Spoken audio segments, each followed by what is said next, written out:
Hello hello hello, স্বাগতম। Check 1 2 3 4, microphone testing. আমার নাম কায়সার, আমি রেডিও ঢোলে শো করি। কেন করি? কারণ ওরা আমাকে বেতন দেয় প্রতি মাসে, আর আমি শো করতে ভালো লাগে আমার। আজকে রোববার, প্রতি রোববার যেটা হয় যে ঠিক রাত 9:30টার দিকে একটা সেগমেন্ট হয় রেগুলার, যেটার নাম হচ্ছে বই পেঁচাল। এই সেগমেন্টটা গত 2019 সাল থেকে শুরু হয়েছে, রেগুলারলি হয়ে যাচ্ছে আজ পর্যন্ত।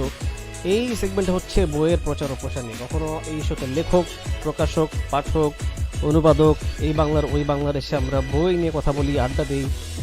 খুবই চমৎকার ইনফর্মাল একটা প্লেস যেখানে we can all hang out and share all our books. আর হ্যাঁ, সেটাই আর কি। আর এই সেগমেন্টটা শুরু হয়েছে একটা চমৎকার বইয়ের কমিউনিটির সাথে, যাদের নাম হচ্ছে থ্রিলার পাঠকদের আসর, যাদের ফেসবুক গ্রুপটা শেয়ার করা আছে, ক্যাপশনে ট্যাগ করা আছে। তাদের হাত ধরেই রেডিও ঢোল এই সেগমেন্টটা লঞ্চ করে। আর এখনও তাদের যে পেজটা, থ্রিলার পাঠকদের আসর যে পেজ, সেখানে এই লাইভটা একই সাথে লাইভ হচ্ছে। হ্যাঁ, আর তো আজকের বই পেঁচালটা আসলে একটু different in a very good way.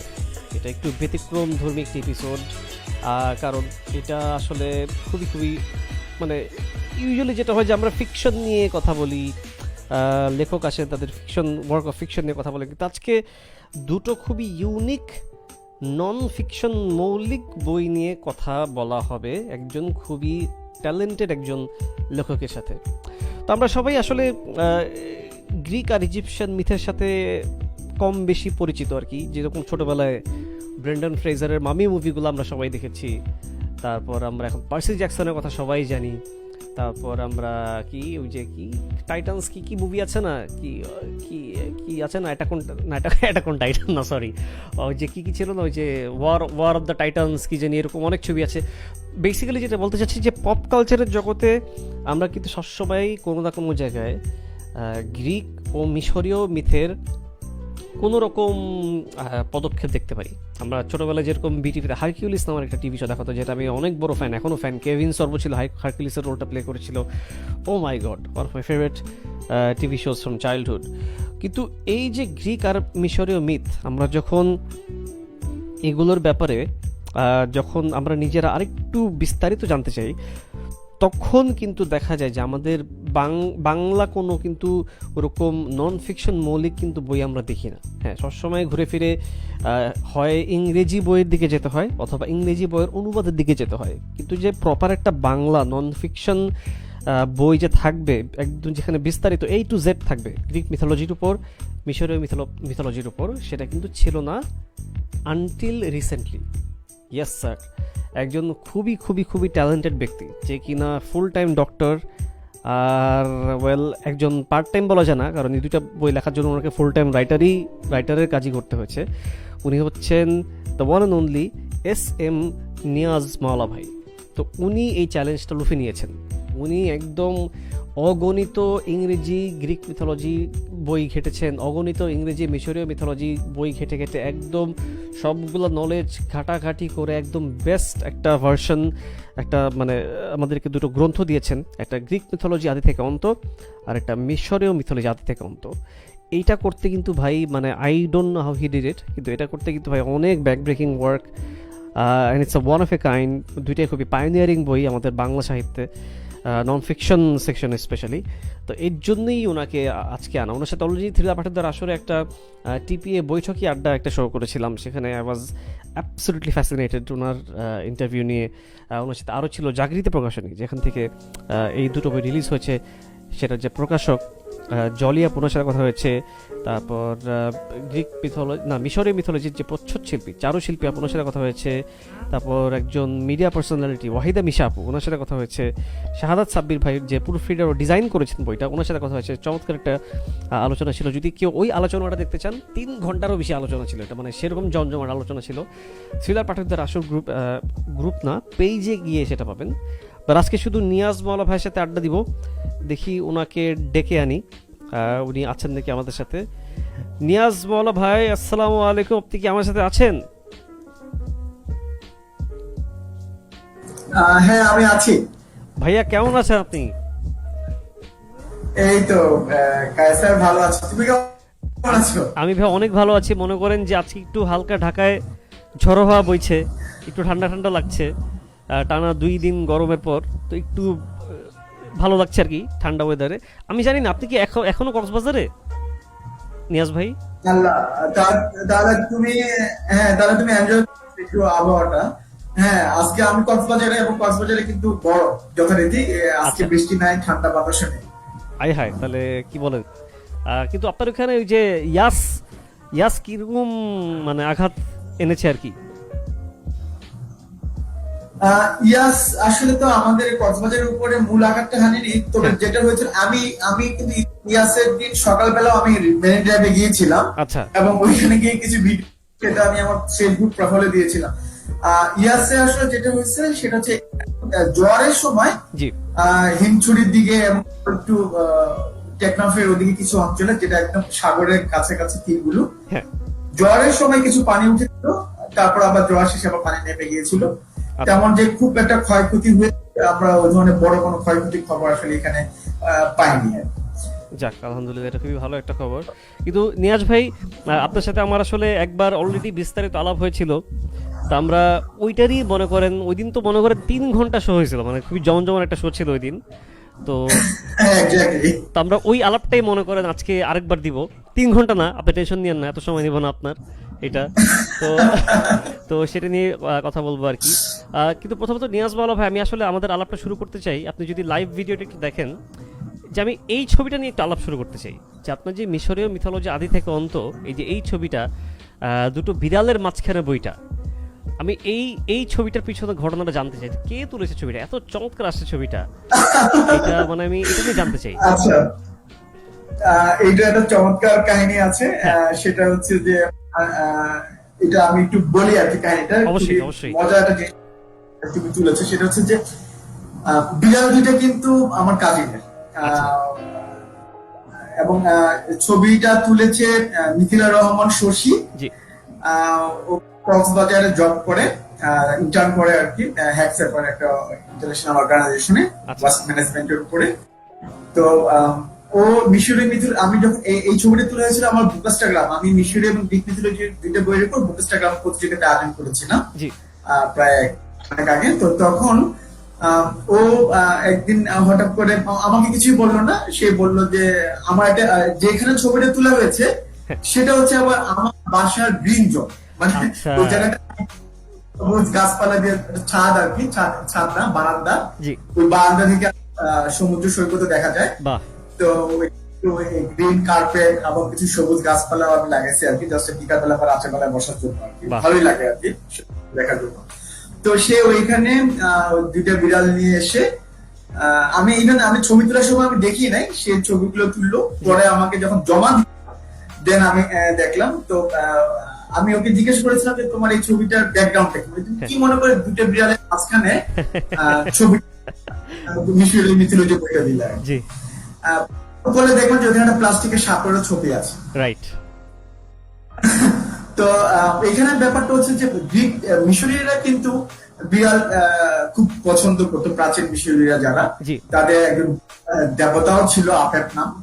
এবং ইভেন আমরা যে আনুবিসকে বলি আর কি, সে আনুবিস তো ছিল বিড়ালের দেবতা, বাট কখন কোনো কোনো কোনো মিথোলজিতে তাকে ওই শিয়াল বা বিড়াল প্রজাতিও দেবতা বলা হয়ে থাকে আর কি। এবং আরেকটা ইন্টারেস্টিং ব্যাপার হচ্ছে, যেটা মিশরীয় মিথোলজি ভিত্তিকে আমি জানতে পেরেছিলাম, জি।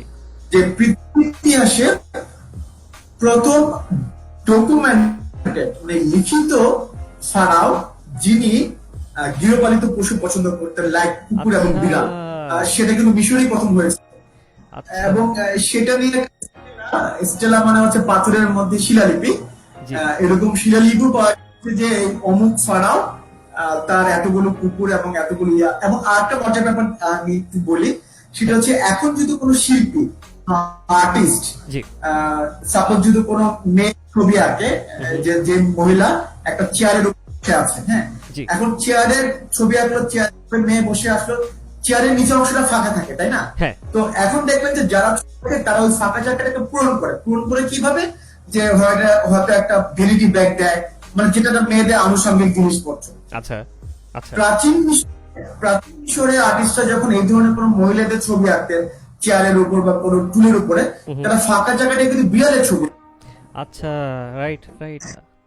ঠিক আছে? তো এটা ওদের খুব প্রিয় একটা জিনিস ছিল। আর সাপের ব্যাপারটা হচ্ছে, সাপের একটা বিশাল একটা ঘটনাই আছে। হ্যাঁ। সেটা হচ্ছে যে আমরা যে ফারাওকে সবচেয়ে বেশি করে চিনি মিশরীয় ইতিহাসে, রানী ক্লিওপেট্রা। জি।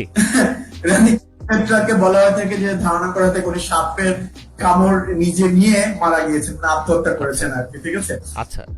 সাপও তাদের আমাদের যেমন মনসা দেবী আছেন, হ্যাঁ। ঠিক তেমনি সাপের দেবী আছেন। তো ও আসলে আমি খুবই অবাক হয়েছি ওর কাছ থেকে শুনে। ও বইটা পড়ে মোটামুটি তখন মানে হাফ পড়ে ফেলছিল মিশরীয় মিথোলজি। জি। তো বইটা পড়ে মাথার মধ্যে বিড়াল এবং সাপের থিমটা কাজে লাগছে। হ্যাঁ। এবং দুই বিড়াল সাপের মাঝখানে সেই মিশরীয় মিথোলজি বইটা সে রেখে এটা করেছে। কিন্তু বইটা মানে ছবিটা তো চমৎকার আসছে, কিন্তু ওই ছবিটার সৌন্দর্যের পাশাপাশি আমার যেটা ভালো লেগেছে যে এই বিড়ালটার দুটোর এক্সপ্রেশন, মানে ওরা মানে আউট অফ নোওয়্যার, মানে একজন একজন বলছে এই কি হইতেছে রে, মানে কাহিনী কি, ব্যাপার কি, মানে ওরা খুবই কনফিউজ। দুটো বিড়ালের নাম আছে। একটা সাদা বিড়ালটা ছেলে, ওর নাম হচ্ছে মাফিন। হ্যাঁ। আর অন্য কালারের যে বিড়ালটা, ওর নাম হচ্ছে, ওটা মেয়ে, ওর নাম হচ্ছে আল্লাহ, নামটা ভুলে গেলাম। এই যে আমার মনে হয় সাইদা নাবেলা হাসান আপুর মনে হয় বিড়াল দুটো, Yes. উনি কমেন্ট করেছেন হ্যাঁ, সাইদা নাবেলা। ওদের নাম আছে, উনি কয়েকটা চারটা রাগের ইমোজি দিয়েছেন উনি। মাফিন এবং ফিওনা। আচ্ছা। তো ওরা একদম জন্ম পর থেকে ওর কাছে। তো বাহ, চমৎকার চমৎকার। এবং এটা হচ্ছে পার্সিয়ান প্রজাতির বিড়াল। আচ্ছা, বাম দিকের বিড়ালটা দেখে কিন্তু কেন জানি হ্যারি পটারের হারমায়োনির যে বিড়ালটা ছিল ক্রুকশ্যাঙ্কস, ওর কথা মনে পড়ে গেল আমার। মানে জিঞ্জার ক্যাট যেটাকে বলে আর কি, খুবই ভালো লাগলো। আবার বইয়ের কালারের সাথে ম্যাচিং করছে ভাই, দেখছেন? মানে যে মানে কালারের সাথে matching মানে করেছে। জিনিয়াস মানে নাবিলা আপু, আপনি ইয়োর জিনিয়াস, ছবিটা খুবই ভালো লাগলো। এটা মানে ওরা যে সুন্দরভাবে পোজ দিয়ে বসেছে, এটাও কিন্তু একটা মানে বড় একটা অ্যাচিভমেন্ট, যে ওদের ঠান্ডা রাখতে পেরেছে। আমি কখনো বলি নাই, তুমি যেহেতু প্রসঙ্গটা তুলছো এবং আমি বুঝতে পারি নাবিলা মনে লাইভে আছে, আমার ধরনের শশীও লাইভে আছে। জি। তো আমি এই সুযোগে যেহেতু নাবিলা বিড়াল এবং শশীর থিম এবং ওর ছবি, আমি দুজনকে কৃতজ্ঞতা জানাচ্ছি। চমৎকার, আমার ছবিটা আমার নিজেরও খুব প্রিয়। হ্যাঁ। এবং যে কারণে আমি আমার ফেসবুক প্রোফাইলে বা অন্যান্য জায়গায় ছবিটা প্রচুর ব্যবহার করি। Right right. হ্যাঁ হ্যাঁ, আমি ছবিটা প্রথম দেখি আর কি, খুবই ভালো লাগে ছবিটা, খুবই ভালো আসছে ছবিটা। সো এইটাই হচ্ছে, সরি আমি একটু মানে অন্য দিক দিয়ে স্টার্ট করলাম আমি, মানে আপনি কিছু মনে করুন না এটা। না, ঠিক আছে। কিন্তু নিয়াজ মাওলা ভাই, এই যে আপনি প্রথমে গ্রিক মিথোলজি আদি ও অন্ত লিখেছেন, যেটা হচ্ছে জাগৃতি প্রকাশনী থেকে 2017 সালে রিলিজ হয়েছিল, যেটা হচ্ছে গ্রিক পুরাণ বিষয়ক বিস্তৃত ব্যাপ্তির সচিত্র নন ফিকশন গ্রন্থ। আর এই বছর আপনি মিশরীয় মিথোলজি নিয়ে একটা বই রিলিজ করেছেন, যেটা হচ্ছে মিশরীয় পুরাণ বিষয়ক বিস্তৃত ব্যক্তির সচিত্র নন ফিকশন গ্রন্থ। তো এইটা কিন্তু মানে ফার্স্ট অফ ইটস কাইন্ড, মানে দুইটাকে বলা যায় বাংলা সাহিত্যে পায়োনিয়ারিং দুইটা বই। তো আমি প্রথমতই যেটা জিজ্ঞেস করতে যাব যে এই যে চ্যালেঞ্জটা, মানে এটা তো খুবই রিসার্চ ভিত্তিক একটা বই, আপনাকে অনেক রিসার্চ করতে হয়েছে, অনেক বই ঘাঁটতে হয়েছে। তো এই প্রথমত এই চ্যালেঞ্জটা কেন নিলেন, কেন এই ভূত আপনার মাথায় আসলো? মানে আমার তো সাহস নেই এরকম কিছু করার, এটা কেমনে শুরু হলো কাহিনীটা? আচ্ছা, আমি প্রথমে একটু বিনয়ের সাথে বলতে চাই যে আসলে অনেকে বই দুটো বের হতে অনেকে আমাকে পায়োনিয়ার বলতেছেন, যদিও আমি আসলে পায়োনিয়ার না। হ্যাঁ। পায়োনিয়ার কাকে বলবো জানি না। কারণটা হচ্ছে যে আমি আসলে গ্রিক মিথোলজির প্রতি আমার প্রথম আগ্রহটা শুরু হয় সে পিচ্চিকাল থেকে। হ্যাঁ। আমি ওই যে টিপিএ বইমেলাতেও আড্ডাতেও বলেছিলাম যে যখন হেক্টরের বীরত্ব আমরা পড়েছিলাম ক্লাসে পাঠ্য বইয়ে, তখন থেকে আসলে Trojan war, Hector, Helen, Paris, হ্যাঁ, ওইসব নামগুলো আমাদের পরিচিত। জি। এবং তুমি যেটা প্রোগ্রাম শুরু প্রথমে যে প্রচুর মুভি, হারকিউলিস মুভি, হ্যাঁ। আমরা কিন্তু হারকিউলিসের উপর প্রচুর মুভি দেখছি। তো যে কারণে গ্রিক মিথোলজির প্রতি আমাদের দেশে আসলে প্রথম থেকে প্রায় সব মানুষেরই একটা আগ্রহ থাকে বা জানাশোনা থাকে আর কি। জি। তো আমার এই আগ্রহটা খুব বড় হয়ে ওঠে আমি যখন মেডিকেলে পড়ি। আচ্ছা। তখন দেখলাম যে অনেক মেডিকেল টার্ম বা মেডিকেল শব্দ উৎপত্তি বা অরিজিন আসছে গ্রিক মিথোলজি থেকে। স্যাররা আমাদেরকে ক্লাসে বলতো যে সাপোজ বললো যে ইডিপাস সিনড্রোম বা ইলেকট্রাস সিনড্রোম। তো এই জিনিসগুলো তখন বলতে গিয়ে কাহিনীটা বলতো যে কেন এই ডিজিজটাকে ইলেকট্রাস সিনড্রোম বলে, কেন এই ডিজিজটাকে ইডিপাস সিনড্রোম বলে। ঠিক আছে? তো এরকম বহু টার্ম আসছে মেডিকেল থেকে, গ্রিক থেকে। তখন আমার গ্রিক মিথোলজির প্রতি আগ্রহ জন্মায়। এবং আমি যখন পড়তে গেলাম, তো প্রথমে আমি যে কাজটা করতে গেছি, আমি আসলে বাংলা ভাষায় ফার্স্ট, যত যাই হোক আমরা মেডিকেল ইংরেজিতে পড়লেও বাংলা ভাষা, নিজেদের ভাষা, মাতৃভাষা পড়ার একটা আলাদা মজা আছে। অবশ্যই। তো আমি তখন মাতৃভাষার বই যখন পড়তে গেলাম, তখন 2-3টা বই পাইছে, একেবারে যে বই পাই না তা না, বাট ওই 2-3টা বই অনুবাদ, যেমন এডিথ হ্যামিল্টনের মিথোলজি বইটা, এটা খুবই বহুল প্রচলিত মুহূর্তে বাংলাদেশে অনুবাদ বইটা। এডিথ হ্যামিল্টনের মূল বইটাও খুব পরিচিত, এবং এই বইটা অনুবাদ ঐতিহ্য, আমি যেটা পড়েছিলাম সেটা সম্ভবত ঐতিহ্য প্রকাশনী, তারপর আরো 2 বই ছিল। তো এবং যেহেতু এই বইগুলো অনুবাদ, সেহেতু ওরা বইতে, মূল বইতে যা লেখা আছে তার বাইরে তেমন কিছু লেখা নেই। রাইট। এবং সবচেয়ে হচ্ছে যে অনুবাদ পড়তে গিয়ে আমার কিছু কিছু ক্ষেত্রে, আমি যারা অনুবাদ করেছেন তাদের প্রতি শ্রদ্ধা রেখেই বলছি যে কিছু কিছু ক্ষেত্রে দেখা গেছে অনুবাদটা আমার কাছে খুব কঠিন মনে হয়েছে। আচ্ছা। আমি হিব্রু ভাষা বুঝি না, বাংলা ভাষা বুঝতে চাই আর কি, তো আমার কাছে কঠিন মনে হয়েছে জিনিস আর কি।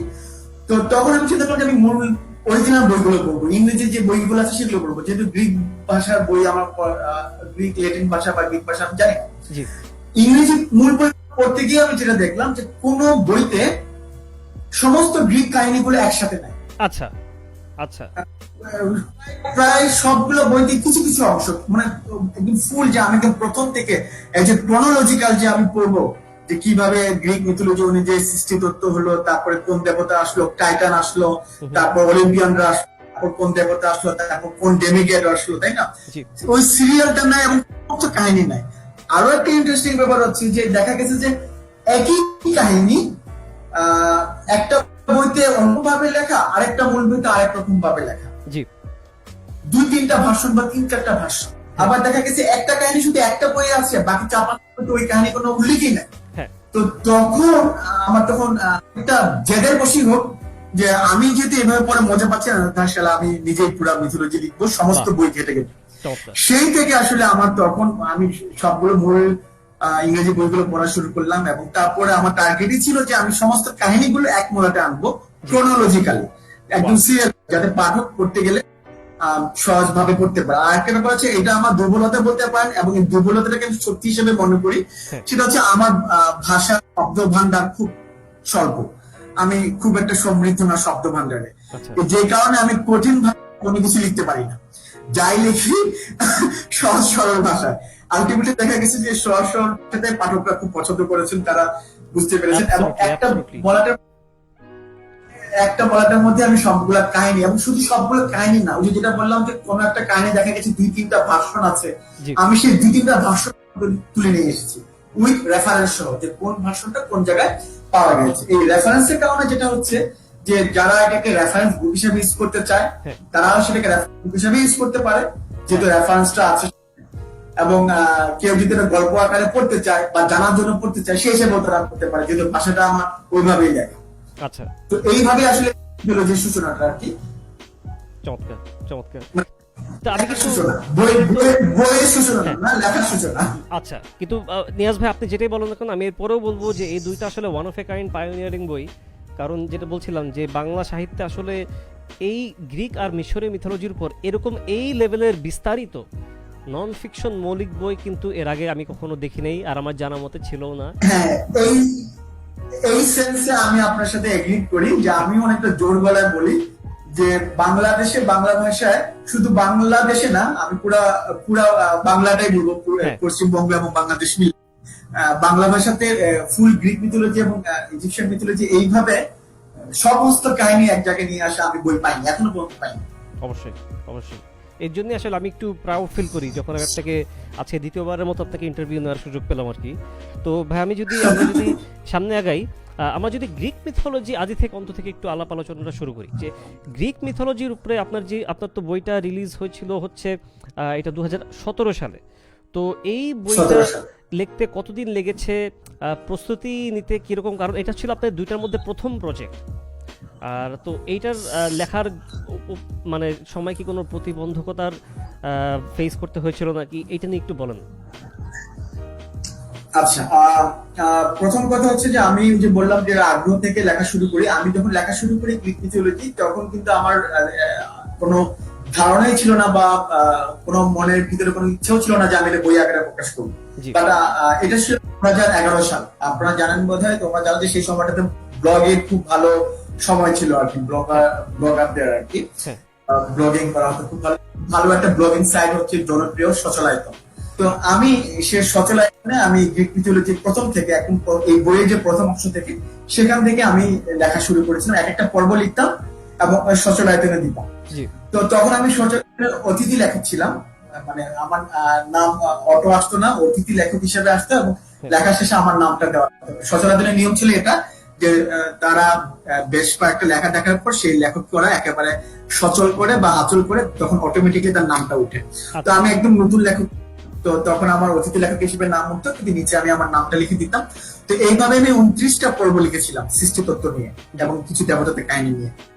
তো এইখানে প্রচুর রেসপন্স পেলাম এবং ওইখানে একজন ব্লগার ছিলেন, আমার এখনো ছদ্মনামটা তার মনে আছে, সম্ভবত সরভুজ বা এই জাতীয় কিছু একটা নাম আমার exactly খেয়াল নাই।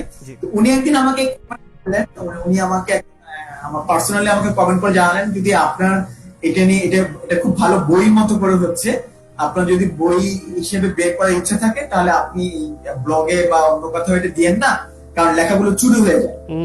হ্যাঁ, হ্যাঁ। আপনি এটা বই আকারে তৈরি করেন। তো তখন আমার ইচ্ছা হলো প্রথমবারের মতো যে আমি বই আকারে লিখবো। বাট আসলে সামহাও কোনো কারণে ব্লগে 29টা পর্ব লেখার পর আমি আর 5 বছর বলতে পারেন, 5-6 বছর 2016 সাল পর্যন্ত এই বিষয়ে আমি পড়ে গেছি, বাট আমার লেখা হয়নি। আচ্ছা। তো 16তে আমরা আমাদের কিছু বন্ধুরা, আমাদের ব্যাচমেটরা মিলে আমরা ফেসবুকে একটা সাহিত্য গ্রুপ খুলেছিলাম। তো সাহিত্য গ্রুপে আমি আমার এই পুরাতন যে লেখাগুলো ছিল গ্রিক মিথোলজি সেগুলো আমি তখন ফেসবুকে দিচ্ছিলাম। তো তখন ওই গ্রুপে জলিয়াপা ছিলেন, জাগৃতি প্রকাশনীর প্রকাশক। তখন দ্বিগুণ ছিলেন না, ও জলিয়াপা ছিলেন প্রকাশক এবং জলিয়াপার সাথে আমার পূর্ব থেকে পরিচয় ছিল। উনি কিন্তু আমার মেডিকেলের প্রথম ব্যাচের স্টুডেন্ট ছিল, উনিও ডাক্তার। আমাদের মেডিকেলের প্রথম ব্যাচের ছাত্রী, আমি হচ্ছে 8ম ব্যাচের ছাত্র।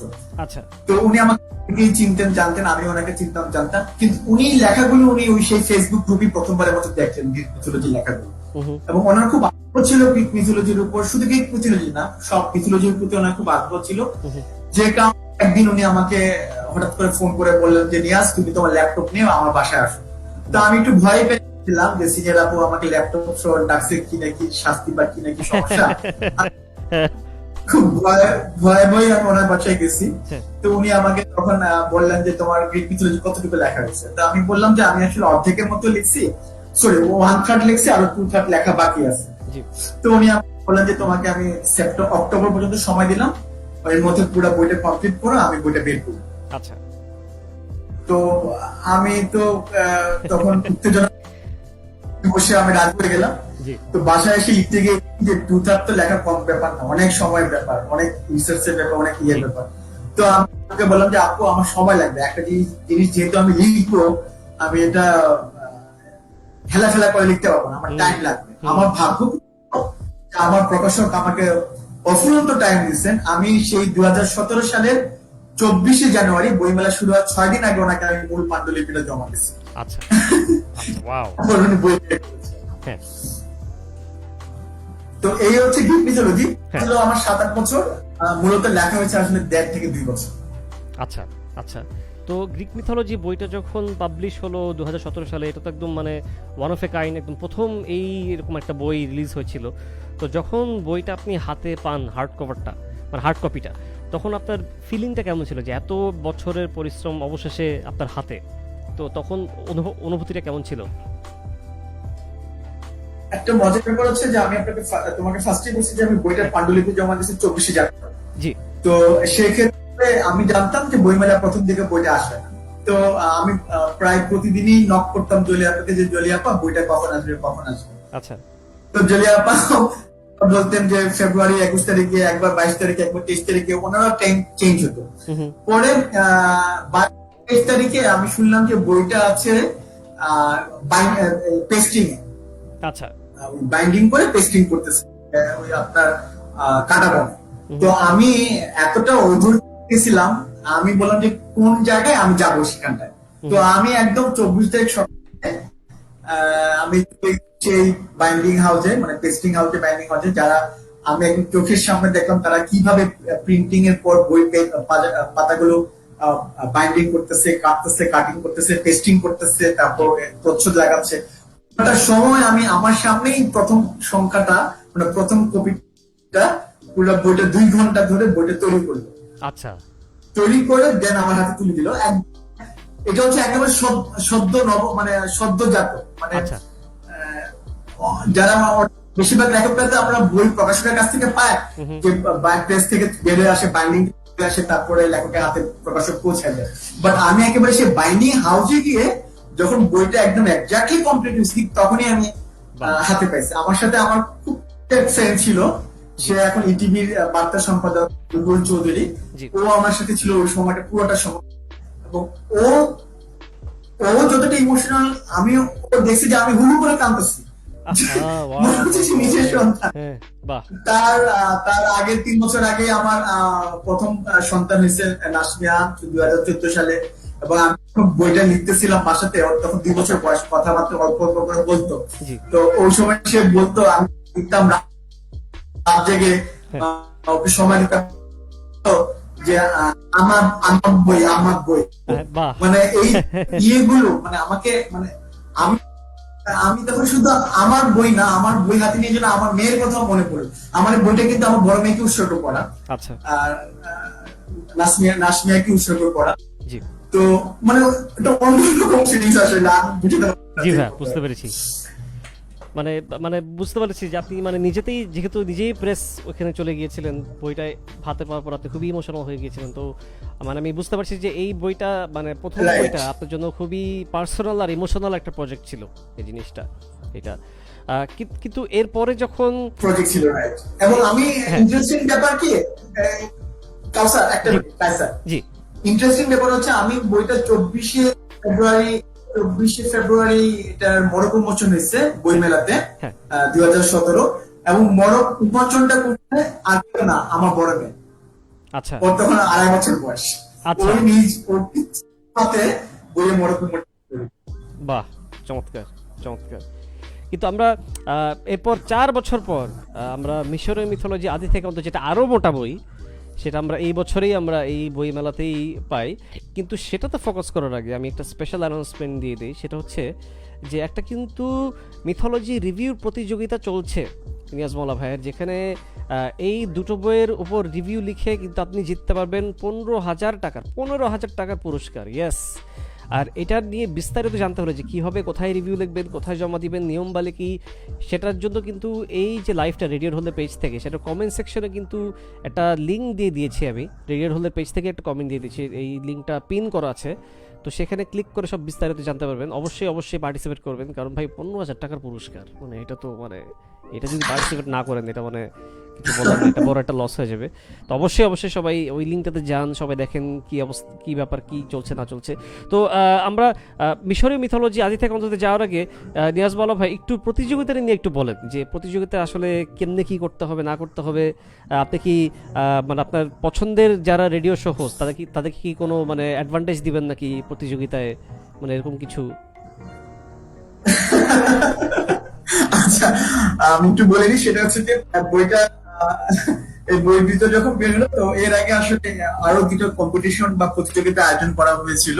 প্রথমটা ছিল একটা পুস্তকাম প্রতিযোগিতা, তো ওইখানেও ভালো পুরস্কার দেওয়া হয়েছিল। দ্বিতীয়টা ছিল ওই ছিলা পাঠক আসরের সাথে একসাথে মিলেই আমরা সেকেন্ড একটা যে লাইভে তুমি ছিলা, যে লাইভটা করা হয়েছিল, সেই লাইভ কমেন্টের উপর এবং লাইক শেয়ারের উপর ওগুলো ডিপেন্ড করে। ওই দিন এমন কমেন্ট আসছিল ভাই, আপনি আমাকে বাঁচাই দিছিলেন ওই দিন, জানেন? আমি তো ভাবছিলাম সবগুলো কমেন্ট পড়তে হবে, আপনি আমাকে একদম বাঁচাই দিছিলেন। ওকে না এখন সব দরকার নাই, আমি আলাদাভাবে পরে মানে এর জন্য ভাই মানে অনেক ধন্যবাদ। মানে ওই দিন আমি কিন্তু 2 রাত থেকে কিন্তু প্রতিটা কমেন্টের আনসার দিয়েছি। মাই গড, আনবিলিভেবল। মানে ওই দিন 300-এরও বেশি কমেন্ট আসছিল, মানে আনবিলিভেবল।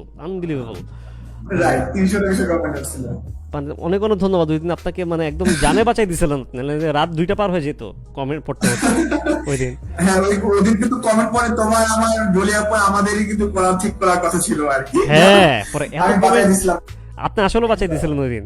কিন্তু এখন যে কন্টেস্টটা চলছে ভাইয়া, সেটার ব্যাপারে একটু হালকা হ্যাঁ, তো এটার পরে আসলে বইটা তো অনেক বড় সাইজ, দুটো বই অনেক বড় সাইজ। মিথোলজি অনেকে এর আগেও 2017 সাল থেকে কিনেছে, জি। অনেকে নতুন এডিশনটা কিনেছে। এটা গ্রেট মিথোলজি কিন্তু এটা থার্ড সংস্করণ, তৃতীয় সংস্করণ। আচ্ছা। তো যে কারণে আমি অনেকে আমি দেখলাম যে ফেসবুকে বিভিন্ন গ্রুপে বইটা নিয়ে অনেকের আগ্রহ আছে, কিন্তু অনেকে কেনার জন্য সাহস পাচ্ছে না। একটা প্রধান কারণ হচ্ছে বইয়ের সাইজ এবং বইয়ের মূল্য। এত মূল্য যে বেশিরভাগই পাঠক যারা স্টুডেন্ট তারা বেশিরভাগই কেনার সুযোগ পান না। তো তাদের কয়েকটা কমন একটা কোশ্চেন ছিল যে আসলে অন্যদেরকে বলতো যে, বা আমার কাছে আসছে যে বইটার রিভিউটা একটু দিলে, রিভিউটা পাইলে তারা কিনতে সুবিধা হয়।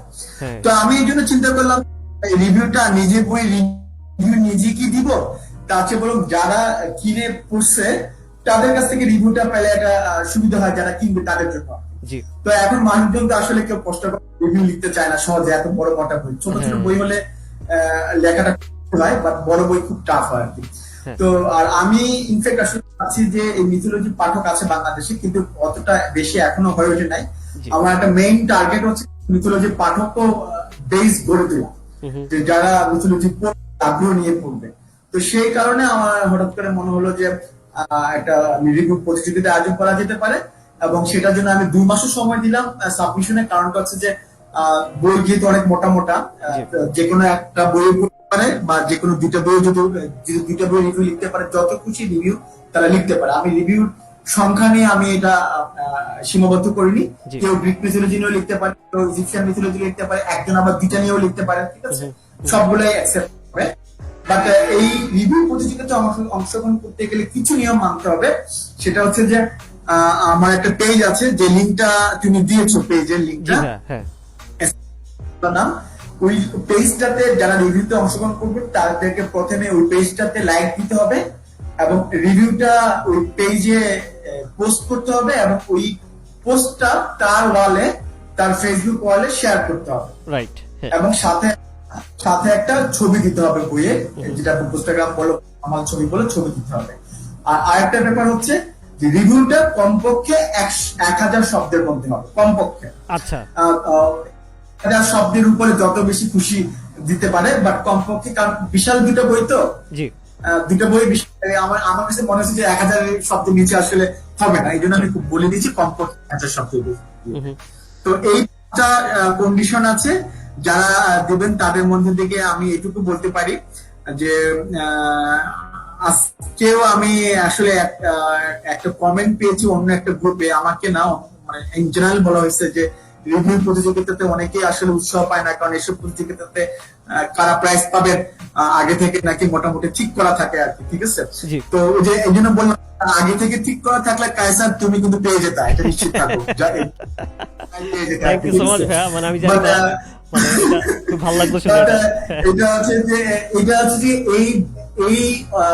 এটাকে আমি অপবাদ বলবো আর কি, ঠিক আছে?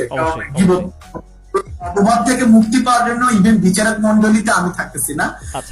এই বিচারক মন্ডলীতে প্রকাশক আরো যারা সাহিত্যের সাথে জড়িত 4-5 জন, তারা প্রত্যেকেই আছে, এবং তাদের প্রত্যেকের যৌথ সিদ্ধান্তে মিলে, এবং যারা আছেন তারা কিন্তু পাঠকদের খুব একটা, মানে যারা লিখবেন আমার ধারণা তাদেরকে খুব একটা চিনেন না পার্সোনালি আর কি। অতএব এখানটাতে আসলে ওই বায়াসনেস হওয়ার কোনো সুযোগ নেই। আর পুরস্কার 15,000 টাকা আমি আপাতত বলেছি, 15,000 টাকা, যে প্রথম 5 জন পাবে, প্রত্যেকে 3,000 টাকার সম্পূর্ণ নিজের পছন্দ মতো বই কিনতে পাবে। কিন্তু একটা মজার ব্যাপার, এর আগে 2টা কম্পিটিশনে কিন্তু আমরা যতজনকে দিব বলছিলাম ততজনকে দিই নাই, তার চাইতে বেশি দিয়েছি। বুকাস টাকা 6 জনকে দিব, আমরা দিয়েছি। বুকাস টাকা বলেছিলাম 3 জনকে দিব, বিচারকরা বলেন যে 9 জনকে দিতে হবে, আমি 6 জনকে বাড়তি দিয়ে। যে টিপি যে প্রোগ্রামটা ছিল তাতেও আমরা কিন্তু বাড়াই দিয়েছি, আমরা আরো 4-5 জনকে না 6 জনকে। তো আমার ধারণা রিভিউ পড়ার পরে হয়তো বিচারকরা বলবেন যে শুধু 5টা না, আরো কিছু রিভিউ পাওয়ার জন্য আমি মেন্টালি প্রিপেয়ার হয়ে আছি আর কি, ঠিক আছে? ওয়াও, জোশ, খুবই ভালো লাগলো। আর যারা শুনছেন তাদেরকে আরেক একটা, আমি তো এই রিভিউ কন্টেস্টের বিস্তারিত জানার জন্য একটা লিঙ্ক দিয়ে দিয়েছি কমেন্ট সেকশনে, পরে আমি আলাদাভাবে বলি। সেটা হচ্ছে যে রিভিউ প্রতিযোগিতার সময়কাল হচ্ছে 22শে মে থেকে 31শে জুলাই। হ্যাঁ, 22শে মে থেকে 31শে জুলাই। তার মানে এখনো কিন্তু বইটা কিনে পুরোটা পড়ে শেষ করে রিভিউ লেখার এনাফ সময় আছে আর কি। এটা। তো অবশ্যই অবশ্যই বইগুলা কিনে রিভিউ করেন। আর আচ্ছা, কাউসার, আরেকটা কথা আমি একটু এই প্রসঙ্গে বলি, সেটা হচ্ছে যে যেহেতু তুমি জানো যে আমাদের আজকের প্রোগ্রামটাও কিন্তু তুমি টিপিএ শিলা পাঠক আসরের জি সাথে হয়, তাই না? জি তো আমি স্পেশালি এই গ্রুপটার প্রতি কৃতজ্ঞ। আমি এই সুযোগে আমি গ্রুপে অ্যাডমিনদের প্রতি আমার কৃতজ্ঞতা প্রকাশ করছি। কারণ হচ্ছে যে তারা প্রথম থেকে বইটা প্রচারের ব্যাপারে এবং বিভিন্ন প্রতিযোগিতার ব্যাপারে তারা আমাকে হেল্প করেছে, এবং জি এই বইটা এই প্রতিযোগিতার খবরটা গ্রুপে যাওয়া, আমি জানি যে গ্রুপের অনেকেই বইটা কিনেছে, হ্যাঁ। সেটা ব্যাপারেও অ্যাডমিন আমাকে প্রচুর ভাবে সাহায্য করেছে। তো আমি একটা অনুরোধ করব, এটা অনুরোধ, এটা প্রতিযোগিতার শর্ত না। জি সেটা হচ্ছে যে যারা এই শিলা পাঠক আসরের গ্রুপের মেম্বার, যারা এই প্রতিযোগিতা অংশগ্রহণ করবেন, তারা যাতে তাদের রিভিউটা একই সাথে গ্রুপে যাতে পোস্ট করে, চমৎকার। এটা হচ্ছে আমার অবশ্যই। কৃতজ্ঞতা। ফ্যান্টাস্টিক। এটা আসলে হলে মানে অন্যরা উৎসাহিত হবে যখন তারা গ্রুপে রিভিউটা পোস্ট করবে নাকি। এটা খুবই খুবই চমৎকার একটা আইডিয়া। তো আমরা রিয়াজ ভাই, আমরা এখন মিশরীয় মিথোলজিতে যাওয়ার আগে আমরা কয়েকটা কমেন্ট পড়ে ফেলি, আপনি যদি বলেন। বেশ কয়েকটা কমেন্ট চলে এসেছে, শিওর। যেরকম রৌনক মারুফ শুদ্ধ লিখেছে, হ্যালো হ্যালো হ্যালো হ্যালো শুদ্ধ, কি খবর? উদি লিখেছে যে I am here, yeah good to see you here শুদ্ধ। তারপর মিথিলা রহমান শশী আপু লিখেছেন যে S M Niaz Mowla best wishes for you always, উনি এটা লিখেছেন। এই হচ্ছে যে ছবিটার যিনি, আচ্ছা রিয়ালের ছবিটা। আচ্ছা, হ্যালো শশী আপু, মানে খুবই আপনার ছবি দেখে ফ্যান হয়ে গেলাম, আপনার অসাধারণ একটা ছবি। আমি ছবিটা আরেকবার একটু ডিসপ্লেতে দিই, সবাই একটু দেখুক ছবিটা, মানে এত সুন্দর একটা ছবি এটা।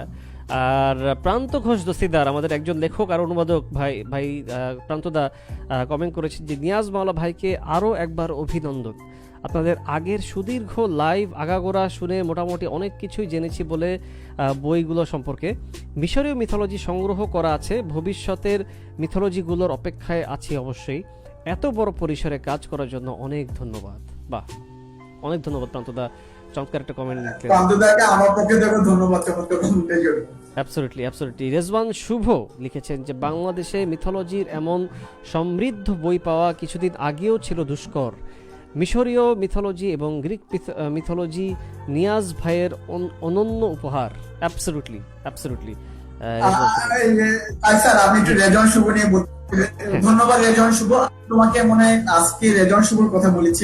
ও একজন আরজে প্লাস একজন ডাক্তার, সলিমুল্লাহ মেডিকেল কলেজ থেকে পাশ করা, এবং ভালো আবৃত্তিকার। আমার সাথে ফরচুনেটলি গত শুক্রবার দিন সে আমার কক্সবাজারে আসছিল একটা কাজে, তখন আমার সাথে আমরা প্রচুর গল্প করেছি আর কি।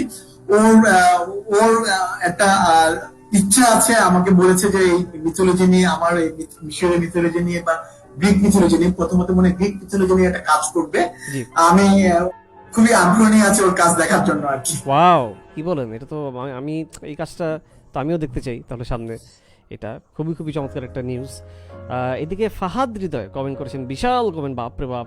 লিখেছেন যে হ্যালো কায়সার ভাই ও নিয়াজ ভাই, দুঃখজনক কারণে ব্যস্ত থাকায় আগের লাইভ আলোচনায় কমেন্ট করে অংশ নিতে পারিনি, আর বই জেতার সুযোগটাও মিস করেছি। তবে আজকে বই জেতার সুযোগ না থাকলেও আলোচনাটি শুনবো। একটা কথা জানতে চাই, শুরুতেই নিয়াজ ভাইয়ের কাছে, আমাদের মতো গরিব স্টুডেন্ট পাঠকদের জন্য কোনো সামনে আর কোনো অফার কি আসবে মিথোলজি বই দুটির জন্য? একটু বড় ছাড় বা অফার পেলে আমার মতো অনেকেই হয়তো বইটা কিনে ফেলবে। আচ্ছা, আমি একটু বলে নিই এই সুযোগে। ধন্যবাদ তার কমেন্টের জন্য। আর বইমেলার পর আসলে অনলাইনে কিন্তু টিপি একটা বইমেলা করেছিল, অনলাইন বইমেলা, আমার দেখা বাংলাদেশের ইতিহাসে সব বড় অনলাইন বইমেলা। সেখানে মিথোলজির বই 30% ছাড়ে দেওয়া হয়েছিল। এরপর বুকার্স অনলাইন শপ, ওরা একটা বইমেলা করেছিল, অফার দিয়েছিল ঈদের 4 পর্যন্ত, এটাও 33% ছাড়ে ছিল। আমি করছি যে আমি প্রকাশকের সাথে এটা নিয়ে কথা বলেছি, আমরা ইন ফিউচারে আমরা চেষ্টা করব কোনো অকেশন উপলক্ষে কোনো ছাড় দেওয়া যায় কিনা। আর একটা ব্যাপার হচ্ছে যে সত্যি কথা বলতে গেলে কি কায়সার ভাই, আপনি বইগুলো মনে হয় দেখেছেন, এত বড় বই প্রকাশক যে দামে রেখেছেন সেটা আসলে অনেক কম দাম, খুবই কম দাম রেখেছেন। এবং আমরা এই স্টুডেন্টদের কথা চিন্তা, কারণ আমার প্রকাশক শুধু না, আরো অনেক অনেক পাঠক তারা এখন অনেকেই দাবি তুলছেন যে নেক্সট যে বইটা বের করবো সেটা কালার এডিশন বের হয়ে আর কি। তো কালার এডিশন বের হলে বইটার দাম আরো বেড়ে যাবে। তো সেটার জন্য ইভেন সাথে এটা নিয়েও কথা বলেছি যে কিছু কালার থাকবে কালেক্টর এডিশন, হ্যাঁ। আর বাকি বইগুলো থাকবে ব্ল্যাক এন্ড হোয়াইট, যেটা সবাই কিনতে পারে। হ্যাঁ। তো আমরা চেষ্টা করবো বইগুলো তো আসলে একটু বড় সাইজের, হ্যাঁ ওটাকে আরো একটু ছোট করে নেক্সট এডিশন হয়, আর একটু ছোট করে ফন্ট গুলো ছোট করে, বাট সেটা করলে হয় কি আসলে মিথোলজি বইগুলো কিন্তু ছোট ফন্টে পড়ে মজা পাওয়া যায়। রাইট, বই পড়তে গেলে যদি আপনি একদম ছোট ছোট চোখের উপর ডিস্টার্বটা হয়, হ্যাঁ। ছবিগুলো ভালোভাবে বোঝা যায় না। তারপর আমাদের একটা প্ল্যানিং আছে যে আমরা এই এডিশন গুলো শেষে গুলো হয়তো বা আমরা স্টুডেন্টদের জন্য স্পেশাল কিছু বাহ। এডিশন করতে পারে, যেটা চমৎকার। কম মূল্যে আমরা রাখতে পারবো আর কি। আচ্ছা নিয়াজ ভাই, আমাদের লাস্ট লাইভে একটা আলাপ হয়েছিল যে এই বইগুলো নাকি অলরেডি ইউনিভার্সিটিতে ক্লাসে এগুলা পড়ানো হচ্ছে, এটা নিয়ে একটু বলেন।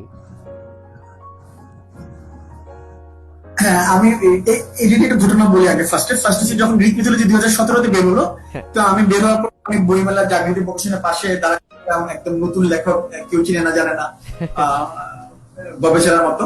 তো আমি দেখি অনেকে এসে বইগুলো নিতেছে পড়তেছে। তো এক বয়স্ক ভদ্রলোক এসে হঠাৎ করে একদিন দেখলাম যে বয়স্ক ভদ্রলোক এসে 10টা কপি নিলেন। তো আমার নামটা মনে হয় ভদ্রলোকের নামটা আমি ভুলে গেছি। তো 10টা কপি নিয়ে তো আমি খুব অবাক হলাম। তো বই স্টলে যিনি ছিলেন তিনি বললেন যে আপনি কি লেখকের সাথে কথা বলবেন? তো উনি খুব আগ্রহ হলো, তখন আমাকে পরিচয় করলেন, পাশে দাঁড়ায় আছে গবেষণার লেখক আর কি। তো আমি ফার্স্টে জিজ্ঞেস করলাম যে আপনি কেন ওই 10টা বই কিনলেন? তো উনি বললেন যে আমি বইটা এর আগে দেখে গেছি, আমাকে কয়েকদিন বলছে, বলার পরে আমি বইটা দেখছি, এবং আমি জাহাঙ্গীরনগর ইউনিভার্সিটি ড্রামা করতে আমি বইটা আসলে আমার ভার্সিটির জন্য নিতে চাচ্ছি রেফারেন্স হিসেবে, যাতে কারণ অনেক ড্রামা হয়, অনেক নাটক করা হয়, প্লে করা হয় যেগুলো গ্রিক মিথোলজি থেকে, এবং রেফারেন্স হিসেবে। তো এই বইটা একটা অসাধারণ রেফারেন্স এবং পুরো কাহিনীগুলো বিস্তারিত বর্ণনা করা আছে। তো আমার ধারণা যে জাহাঙ্গীরনগর ইউনিভার্সিটির ছাত্ররা এই বুকটা রেফারেন্স হিসেবে কাজ করলে ব্যবহার করলে খুব। তো আমি রিসেন্টলি ইভেন মিশরীয় মিথোলজি নিয়ে কাজ করার সময় আমি জাহাঙ্গীরনগর ইউনিভার্সিটি একজন প্রফেসরের সাথে, আমার এক ফ্রেন্ড, আপনারা তুমি চিনো তাকে, ওয়াহিদা মিশা, ও যখন কথা বলছিল সেই প্রফেসরও তাকে বলছেন এটা জাহাঙ্গীরনগর ইউনিভার্সিটিতে লাইব্রেরিতে রেফারেন্স হিসেবে ইউজ করা হয়। বাহ, এটা ভাই অনেক বড় একটা ব্যাপার। তারপরে দিল্লি ইউনিভার্সিটিতে রাইট, এবং আরেকটা মজার ব্যাপার হচ্ছে যে দিল্লি ইউনিভার্সিটি বাংলা বিভাগে এটা আলোচনা করা হচ্ছে, এটা নিয়ে যেটা রেফারেন্স কিছু ইউজ করার জন্য, ওটা আলোচনা অনেক দূর আগে গেছে। আশা করি এটা আমরা আর কয়েক মাসের মধ্যে এটা নিয়ে আমরা করতে পারবো। আর একটা কথা একটু বলি আমি, সেটা হচ্ছে যে এটার জন্য আমি একজন খুবই টিপিএরই পাঠক অনিক চৌধুরী, ওনাকে ধন্যবাদ জানাতে চাই, কারণ উনি আসলে লিঙ্কটা বা পরিচয়টা করে দিয়েছিলেন যে কলকাতা দেশ পাবলিকেশন। আচ্ছা, কলকাতা দেশ পাবলিকেশন যারা, যিনি অপুদের প্রকাশক, উনি আমার সাথে যোগাযোগ করেছেন, ওনারা আগ্রহ প্রকাশ করেছেন যে বিষয়ে মিথোলজিটা কলকাতা দেশ প্রকাশনী থেকে ওনারা বের করতে চান। তো আমি অলরেডি জলিয়াপার সাথেও কথা বলেছি, ওনাদেরকেও বলেছি যে একটা কপি আপনারা দেখেন, লকডাউন এখন যে কারণে বই পাঠানো যাচ্ছে না, লকডাউনটা শেষ হলে একটা কপি আমি পাঠাবো, তারপর তারা দেখে যদি পছন্দ করেন, তারা যেটা আগ্রহ প্রকাশ করেছেন, আশাবাদী যে এটা তো আমি আসলে খবরটা দিতে চাইনি, উত্তেজনা বসে দিয়েছি। ও ইয়েস ইয়েস ইয়েস, এখন যারা শুনছেন আগে থেকে বলে রাখছি, হ্যাঁ মানে নিয়াজ মাওলা ভাইকে অলরেডি আগে মানে অলরেডি নিয়াজ মাওলা ভাইকে ফ্রেন্ড রিকোয়েস্ট পাঠিয়ে রাখেন, কারণ উনি যেই হারে এগোচ্ছেন, পরে আবার বিখ্যাত ফেমাস পপুলার সেলিব্রিটি হয়ে গেলে কিন্তু পরে উনি ধরাছোঁয়ার বাইরে চলে যাবেন। এর জন্য আগে থেকেই বলতেছে এখনই সুযোগ। আমার ফ্রেন্ড লিস্টে কিন্তু ফ্রেন্ড 5000 আই ভাই অলরেডি, কি বলে অলরেডি তো ভাই, মানে আমি আগে থেকে বলে রাখলাম যেহেতু এটা অন রেকর্ড, আপনি আবার আমাকে বিখ্যাত মানে ফেমাস হয়ে গেলে পরে আমাকে ভুলে যান না, আবার সত্যি আইসেন আপনার পরে, এটা আগে থেকে বলে রাখলাম আর কি এটা।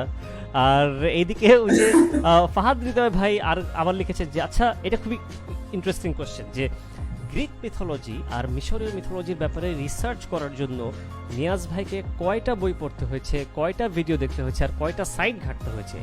এই প্রশ্নটা আলটিমেটলি করতাম, বাট কমেন্ট সেকশন দেখি আগে গিয়ে করে ফেললাম আর কি।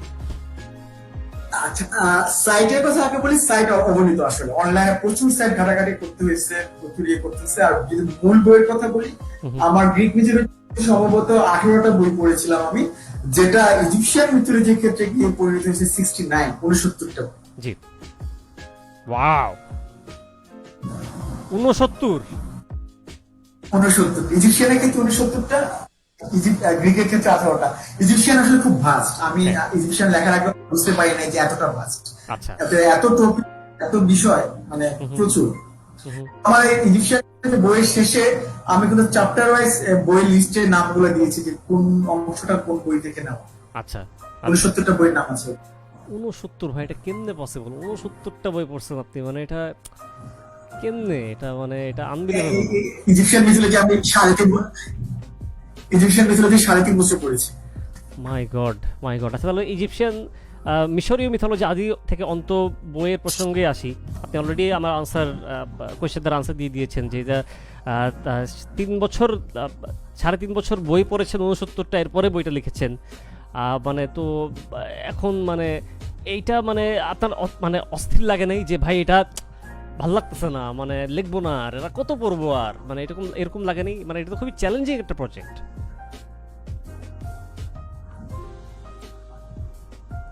অনেকবার আমার মনে আছে আমি 2019 প্রথমবার আমি 2019 প্রথমবার মনে হয় আমার নিজের ফেসবুক প্রোফাইলে ডিক্লেয়ার দিয়েছিলাম যে এই বছর বইমেলাতে মিশরীয় মিথোলজি আদি থেকে অন্ত আসবে।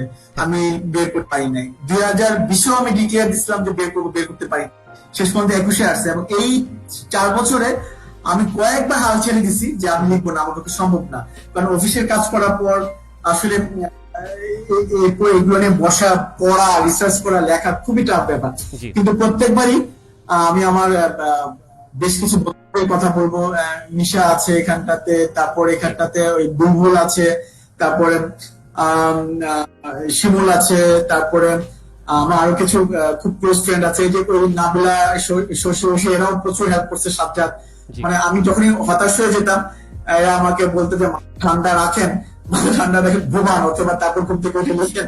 ঠিক আছে, ইভেন জলিয়াপা প্রতি কোনোরকম ভাবে কৃতজ্ঞ যে উনি কখনোই আমাকে উনি জোর করেন নাই যে সময়ের মধ্যে দাও। উনি চাইছেন যে তুমি টাইম নাও, বাট শেষ করো, তোমার যত টাইম লাগুক আমার কোনো তাড়াহুড়ো নাই, তুমি শেষ করো। আমি চাই ভালো একটা প্রোডাক্ট, ভালো একটা জিনিস আসুক। আমি আসলে জলিয়াপুর কাছে প্রচন্ড রকম ভাবে কৃতজ্ঞ। আমি এটা ওনার এই ঋণটা আমি শোধ করতে পারবো না। ইনফ্যাক্ট আমাকে বানাইছেন জলিয়াপুর। চমৎকার, চমৎকার। মানে জলিয়াপু তো মানে উনি, মানে ওনার সাথে ওইদিন কথা বলে বুঝেছি যে উনি আসলে মানে খুবই খুবই অন্যরকম একটা মানুষ। মানে আসলে উনি মানে ওনার যেই মানে সেটাকে কি বলে যে, মানে আমি রাইট ওয়ার্ডটা পাচ্ছি না, মানে ওনার যেই ক্যারেক্টারের যেই মানে মানে মানে বুঝতে পারছেন না নিয়াজ ভাই কি বলতে চাচ্ছি? মানে উনি আসলে আমি বুঝতে পারছি, আমিও টার্ম মিস করতে পারছি, বুঝতে ধরে নিছি, বুঝতে পারছি। Right, exactly. তো যারা জলিয়াপুর সাথে ইন্টারভিউটা দেখতে চান, থ্রিলার পাঠকদের আসো গ্রুপে একটা ভিডিও আছে এখানে, সেখানে আমার খুবই পছন্দের একজন ব্যক্তি ওয়াহিদা মিশাপু আছেন। উনি মানে ওনার সাথে কথা বলে আসলে মন ভালো হয়ে যায়, এরকম একজন ব্যক্তি উনি আজকে আছেন আমাদের সাথে। হ্যাঁ, কথা একটু বলি আমি। আমি তো অভ্র লিখি, বিজয়তে লিখি না, আমি বিজয় লিখতে পারি। আচ্ছা।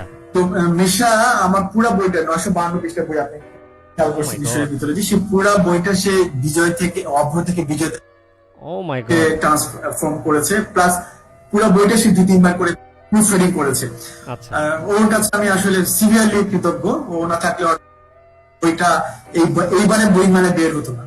আচ্ছা, মিশাপু আছেন আমাদের সাথে, কমেন্ট করেছেন, অনেক অনেক শুভকামনা লিখেছেন। মিশাপু অনেক অনেক ধন্যবাদ জয়েন করার জন্য আজকে। আর আরো তো এখন নিয়াজ ভাই, মিশরীয় মিথোলজি আদি থেকে অন্ত, এটা এই বছরে রিলিজ হয়েছে। আর এই বইটা অথবা গ্রিক মিথোলজির বইটা কেউ যদি এই মুহূর্তে অনলাইনে অর্ডার করতে চায়, তাহলে কিভাবে, কোথায় গিয়ে অর্ডার করবে? আচ্ছা, প্রথমে হচ্ছে যে ডাইরেক্ট ওই প্রকাশনীর একটা পেজ আছে, জাগৃতি প্রকাশনী দীপাঞ্জলি। তো তারা ওইখানে সরাসরি বই পেতে পারে। এছাড়া রকমারিতে তো আছেই, রকমারি ছাড়া আরো কিছু অনলাইন বুকশপ আছে, যেমন আমি যেগুলা জানি যে বুকলাস থেকে দিচ্ছে, বুকলি থেকে দিচ্ছে, অবসর থেকে দিচ্ছে, ইভেন বাতিগুলো মনে হয় আছে বইটা, আমি দেখলাম গত সপ্তাহে হঠাৎ লিস্টে গিয়ে। তো প্রায় এবং বুক অফ বেঙ্গল যেটা তারা ইভেন আরেকটা কথা মনে পড়লো, যারা কলকাতা যারা আছেন হ্যাঁ তারা যদি বইটা কালেকশন করতে চান, অনেকেই জানতে চেয়েছিলেন যে কলকাতা থেকে বইটা কিভাবে কালেকশন করবেন। তা আমি এটা খোঁজ খবরে জানতে পেরেছিলাম যে বুক অফ বেঙ্গল ওরা কলকাতা বই পাঠায়। তো তারা কলকাতা যারা বুক অফ বেঙ্গলের সাথে যোগাযোগ করতে পারেন, তারা বই কালেক্ট করে এখান থেকে তাদেরকে পাঠিয়ে দিতে পারে আর কি। তো মোটামুটি প্রায় সবগুলো অনলাইন বুকশপ যেগুলো তাদের কাছে অর্ডার করলে, ইনক্লুডিং রকমারি, এবং সবচেয়ে আমার ফার্স্ট চয়েস হচ্ছে সবার প্রথম যদি প্রকাশক মানে প্রকাশনীর কাছ থেকে নেওয়া হয়। কারণ আমার ধারণা, আমি এখন যতটুকু জানি যে প্রকাশনী থেকে মানে সবচেয়ে বেশি ছাড় দেওয়া হচ্ছে এই মুহূর্তে। Fantastic fantastic. এখন একটা জিনিস একটু সবাইকে বলি যে অনেকে ভাবছেন যে আরে Greek mythology, Egyptian mythology non fiction বই, এটা তো মানে ওই যে ন্যাশনাল জিওগ্রাফিক ডিসকভারি চ্যানেলে যে বোরিং ডকুমেন্টারিগুলো দেখা এরকম হবে। এখানে আমি একটু কারেক্ট করি যে এই বইগুলা কিন্তু এমনভাবে গল্পের ছলে একদম অনেক ছবি দিয়ে এমনভাবে লেখা যে এমনকি এই বইয়ের যে প্রুফ রিডার ও ডিজাইনার সাহাদাত সাব্বির ভাই, উনি পড়তে গিয়ে উনি গল্পে ডুবে গিয়েছিলেন আর কি। উনি কাজ ওনার ডিলে হয়ে গিয়েছিল, এটা উনি নিজে এটা উনি স্বীকার করেছিলেন। তো এটা কিন্তু একদমই ওরকম মানে কি বলে ওই যে গুরুগম্ভীর নন ফিকশন টাইপের খুবই হাই থট না, এটা খুবই গল্পের আকার রাখা। ভাই গ্রিক আর ইজিপশিয়ান মিথোলজি মানেই হচ্ছে গল্প, ক্যারেক্টার, গল্প, এদের কখন ওরা কি করে না করে, অনেক ভিতরে অনেক ছবি আছে, ইলাস্ট্রেশন আছে। তো এটা কিন্তু অন্যরকম একটা এক্সপিরিয়েন্স। তো এটাই জাস্ট একটু ক্ল্যারিফাই করলাম যে কেউ আবার নন ফিকশন দেখে আবার একটু আবার অন্যদিকে ঘুরবেন না, কারণ বইটা কিন্তু আসলেও খুবই উপভোগ্য। এটা মানে সোফার যারা পড়েছেন বইটা সবাই কিন্তু খুবই পজিটিভ ফিডব্যাক আর রিভিউ দিয়েছেন। তো কিন্তু হ্যাঁ ভাই বলুন না। কিরকম গল্প,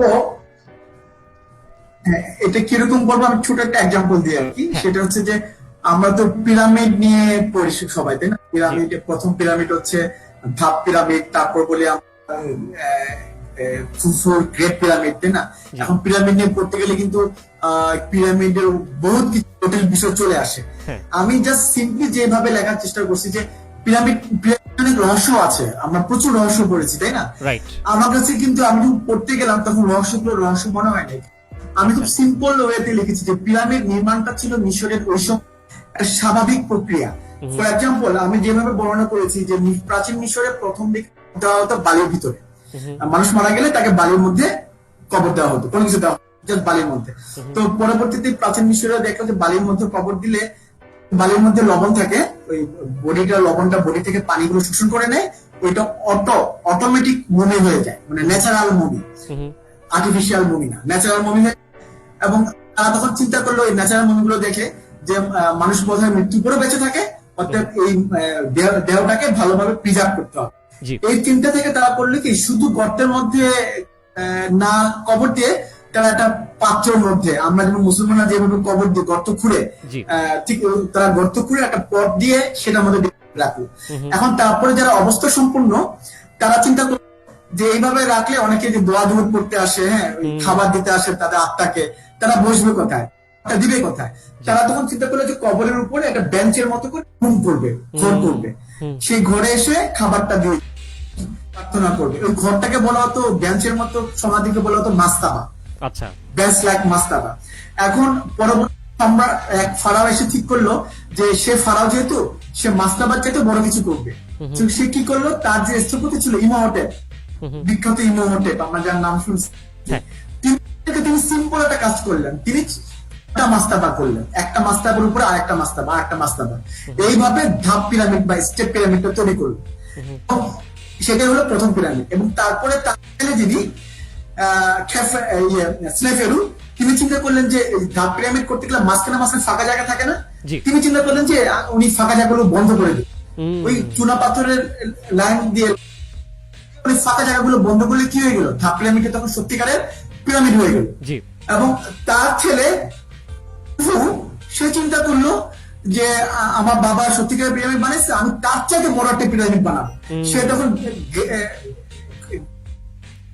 গ্রেট পিরামিড বানালো। আবার তার ছেলে খেফরেন, সে কিন্তু বাবার মতো পিরামিডটা বানানো অবস্থায় ঠিক যখন 21 ফুট নিচে ছিল, ওই তার মানে গিজার গ্রেট পিরামিড উচ্চতা যখন 21 ফুট নিচে ছিল, তখন সে চিন্তা করলো তার বাবার প্রতি শ্রদ্ধা রেখে, রেসপেক্ট রেখে সে তার বাবার চাইতে বড় বানাবে। সে ওই 21 ফুট নিচে থাকা অবস্থায় সে পিরামিড স্টপ করলো। কিন্তু সে আবার আরেকটা জিনিস করলো, সে স্ফিংস বানালো। এখন স্ফিংসটা নিয়ে খুব মজার কাহিনী আছে। সময় এলিয়েনরা বানাইছে, কিন্তু এটা খুব মজার কাহিনী। তো ওই সময় মন্দির থেকে মানে পিরামিড থেকে একটা মন্দিরে যাওয়ার রাস্তা করতো ফারাওরা, যে মন্দিরটা আমাদের মমি করা হতো বডিটা, সেটা সোজাসুজি করতো।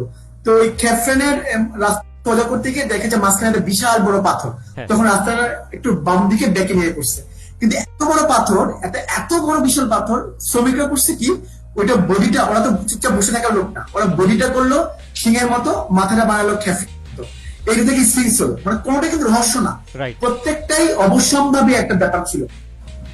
এবং এই জিনিসটাই মজার ব্যাপার, আমরা প্রচুর রহস্য নিয়ে পড়ে প্রচুর, এবং এই কথাগুলো আমি খুব সিম্পলি, এবং শুধু তাই না, আমি কিন্তু মিশরি মিজরি যে বইতে লিখতে গিয়ে অনেক ছবি নিজে বানাইছি, রেখচিত্র যাতে সহজে বুঝতে পারে মানুষ যে আসলে কিভাবে কিভাবে কেন কিভাবে আসলো আর কি।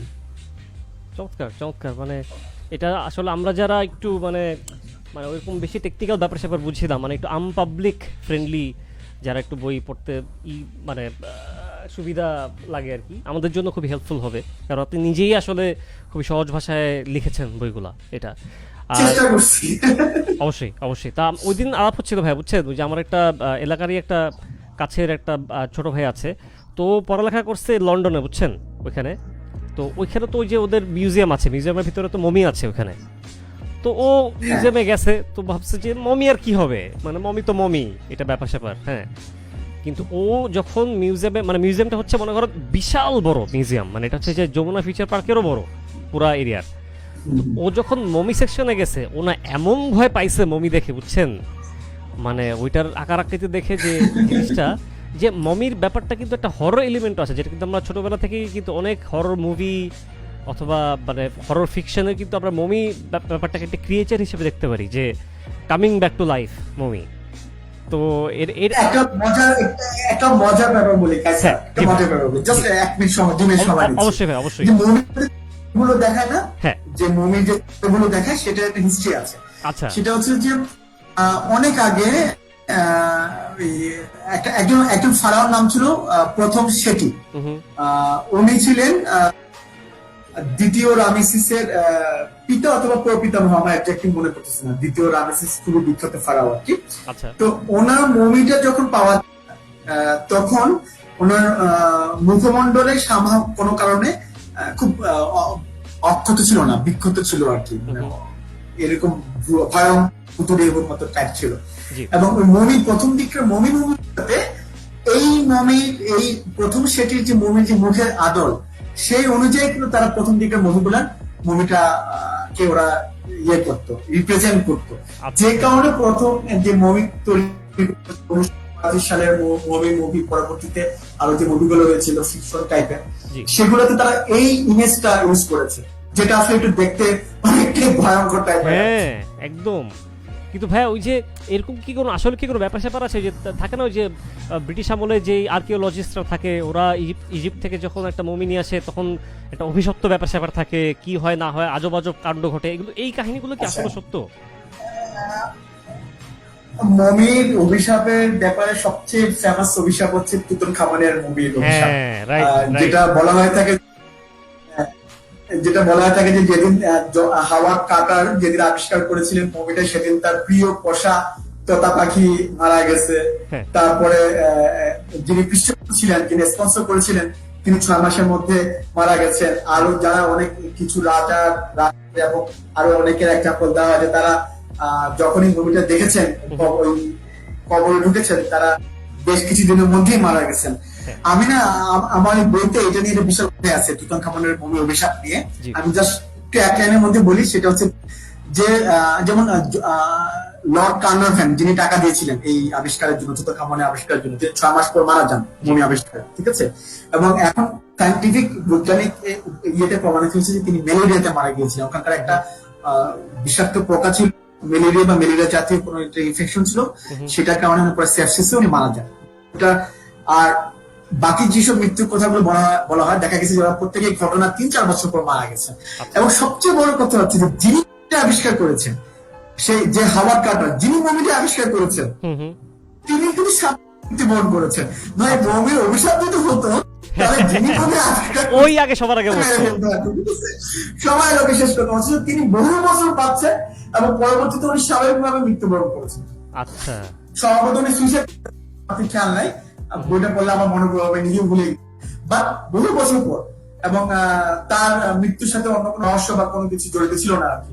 তাহলে যে মমি সব থাকলে তার উপরে আসতো এবং সে প্রথম বছরই মারা যেত, এত বছর পর সে মারা যেত না। মাই গড, মানে আসলে এখন আমি এটা নিয়ে বিস্তারিত বললাম না, হ্যাঁ, কারণ বইতে প্রচুর প্রমাণ সহ আমি লিখেছি অধ্যায়টা। আচ্ছা আচ্ছা, ফ্যান্টাস্টিক। তো যে ওয়াহিদা মিশা আপু কমেন্ট করেছেন, এটা আমি আসলে না ইগনোর করে পারছি না ওনার কমেন্ট। উনি লিখেছেন যে মিথোলজির প্রতি পাঠকের আগ্রহ কি আগের চেয়ে বেড়েছে? 2017-এর গ্রিক আর 2021-এর মিথোলজির পাঠকের কি পরিবর্তন মনে হয়েছে? মিশা আপু জটিল একটা কোশ্চেন করেছেন, এটা আমার লিস্টে ছিল না আজকে। তো নিয়াজ ভাই, এই বিষয়ে আমি অনেক প্রশ্ন কেন আমি যেটা আমার নিজের যে সেন্সটা এটা হচ্ছে যে 2017-তে না, আমি যে মিথোলজি পাঠক আছে ওই জিনিসটা নিয়ে আমার কোনো ভালো আইডিয়া ছিল না, ধারণা ছিল না। আমি দেখতাম শুধুমাত্র বই মেলাতে যারা বই কিনতে তাদেরকে ওই দিকে আমার ধারণা ছিল। বাট আমি যেটা পরবর্তীতে দেখলাম যে এই গ্রিক মিথোলজির সেকেন্ড এডিশনটা 1 বছর আগে শেষ হয়ে গেছিল, তো 1 বছর কিন্তু গ্রিক মিথোলজি ছিল না, এবং 1 বছরের রকমারিতে এবং প্রকাশনের কাছে প্রচুর রিকোয়েস্ট আসছে বইটা করার জন্য। এবং ইজিপশিয়ান মিথোলজি বের করার পর প্রথম আমি জাস্ট সংখ্যাটা বলবো না, শুধু এটুকু বলি, গ্রিক মিথোলজি জলিয়াপু প্রথম এডিশন বা দ্বিতীয় এডিশন যে কটা সংখ্যা বের করেছেন, এবার যখন উনি মিথোলজি মিশর গ্রিকের তৃতীয় সংস্করণ বের করলেন, উনি কিন্তু সেটা দ্বিগুণ বের করেছেন। আচ্ছা, এবং সত্যি কথা বলতে গেলে যে সেলগুলো দেখতে পাচ্ছি বিভিন্ন গ্রুপের পাঠক আগ্রহ বা রকমারি সেল বা প্রকাশকের সেল বা অন্য অনেক অনলাইন বুকশপ কিন্তু আমাকে জানাচ্ছে যে তাদের বইটা ভালো সেল হচ্ছে। তো এই জিনিসটা দেখে আমার যে ধারণাটা হলো যে মিথোলজির পাঠক অনেক অনেক বেড়েছে। এই জন্য আমি আসলে শুধু পাঠকদের কথা বলবো না, লেখকও আছেন যারা ইদানিং মিথোলজি বেশ কিছু বই অনুবাদ করছেন, লিখছেন। আমি বইগুলোর নাম বলতে চাই, ওয়াসি রাফি, ডক্টর ওয়াসি রাফি ছিলেন, সে অনেকগুলো বই লিখেছে মিথোলজির অনুবাদ, এবং এই বছর মানে সে একটা ফিকশন লিখেছে মিথোলজির উপরে। তারপর সে কিন্তু ডাক্তার। তারপর আরেকজনকে খুব ভালোভাবে সবাই বিখ্যাত অনুবাদক ফুয়াদ আল ফিদা, অবশ্যই অবশ্যই সেও ডাক্তার, যে বিবলিওফাইল প্রকাশনীর মনে হয় জড়িত, সেও ডাক্তার, আমার ছোট ভাই বলতে পারেন আর কি। তো তারাও মিথোলজির উপর অনেকগুলো বই লিখেছে আর কি, বিভিন্ন অনুবাদ করেছে আর কি। তারপর সাবরেশন নামে একটা ছেলে আছে, বিবলিওফাইল এসে চৈনিক মিথোলজির উপর লিখেছে, বাকিরা নর্স মিথোলজি উপরে লিখেছে। ইভেন আমি দেখলাম যে এবার শাহাদাত হোসেন ভাই, উনি ইজিপশিয়ান মিথোলজির উপর একটা বই লিখেছেন, এই বছরই বই হচ্ছে। এছাড়া আরেকটা বই আছে যে কলকাতার ডক্টর অনির্বাণ ঘোষ, উনি এমআরসিএস করা মনে হয়, ইংল্যান্ডে থাকেন। উনিও মিশরীয় মিথোলজি সুন্দর বই লিখেছিলেন হায়ারোগ্লিফের দেশে। এটা ইন্টারেস্টিং ব্যাপার, বেশিরভাগই ডাক্তাররা মিথোলজি খুব ভালো লিখতে পারে। এটা আসলে খুব একটা ইন্টারেস্টিং অবজারভেশন। এই যে তারা এত সুন্দর করে লিখছেন, গত 3-4 বছরে কিন্তু ভালো বই আসছে, আমিও নিজে খুব ইমপ্রেসড। যে কারণে এবার যখন মিশরীয় মিথোলজির পর জলিয়াপা বললেন যে নর্স মিথোলজি লেখার জন্য পরবর্তী বই হিসেবে, আমি কিন্তু সাহস পাই নর্স মিথোলজি লেখার। আমি কিন্তু অন্য মিথোলজি লিখতে যাচ্ছি আর কি। আমি বললাম যে এমন একটা যেটা এখনো পর্যন্ত খুব একটা প্রচলিত না আমাদের দেশে, বাট মানুষজন আগ্রহ আছে। আমি একটু বলে রাখি, আমি বইটা আমি বের করতে চাচ্ছি মায়া, ইনকা, মায়া, আজটেক এবং ইনকা সভ্যতা। এখন তিনটা কি একটা বই দিবেন নাকি তিনটা আলাদা বই হবে নিয়াজ ভাই? এইটা নিয়ে আমি কনফিউজ, কারণ তিনটা যদি একটা বইতে নিয়ে আসে, এটা মিশরের চাইতে বড় হবে আর কি, ঠিক আছে? ওরে বাপ রে বাপ। তো আমি প্রকাশকের সাথে কথা বলতেছি যে এটা 2টা খন্ড করা যায় কিনা। বাট সমস্যা হচ্ছে কি কালচার, আমার এই মিথোলজি লেখা একটা উদ্দেশ্য ছিল আদি থেকে অন্ত, মানে একটা মলাটের ভিতরে ইচ এন্ড এভরিথিং নিয়ে আসা। আচ্ছা, তো আমি যদি খন্ড করে ফেলি, এটা এক মলাটার মধ্যে হচ্ছে না আর কি। তো এইটা নিয়ে আমি একটু আসলে ইমোশনালি মানে একটু বিভ্রান্ত আছি, বা একটু বিধ্বস্ত আছে যে আমি আসলে 2টা খন্ড করবো নাকি একটা খন্ড করবো, এটা এখন সিদ্ধান্ত নিই নাই। তবে আমার টার্গেট হচ্ছে 3টা বের করা। আচ্ছা আচ্ছা, এখন ভাই আমি একটা কাজ করতে পারি, সেটা হচ্ছে বই বের করার আগে যে একজন পাঠক বললো যে আমরা কোনো অফার টফার দিব কিনা, ছাড় দিব কিনা। জি। বই বের করার আগে হয়তো বা আমি এটা নিয়ে একটা কুইজ দিতে যে কারা কি ধরনের চাই, যে পাঠকটা যেদিকে বেশি চাইবে হ্যাঁ। সেটা শুনবো, এবং সেখানে হয়তো কমেন্ট যারা করবে, লাইক দেবে, তাদেরকে কিছু 5টা বা 10টা বই আমরা গিফট দিতে পারি আর কি, এই ধরনের কিছুটা অফার থাকতে পারে আর কি। ফ্যান্টাস্টিক, খুবই ভালো লাগলো এটা শুনে। তো যারা শুনছেন বুঝে গেছেন যে নিয়াজ ভাই কিন্তু আলটিমেটলি পৃথিবীর এমন কোনো মিথোলজি নাই যেটা নিয়ে উনি আজ থেকে অন্ত বই লিখবেন না।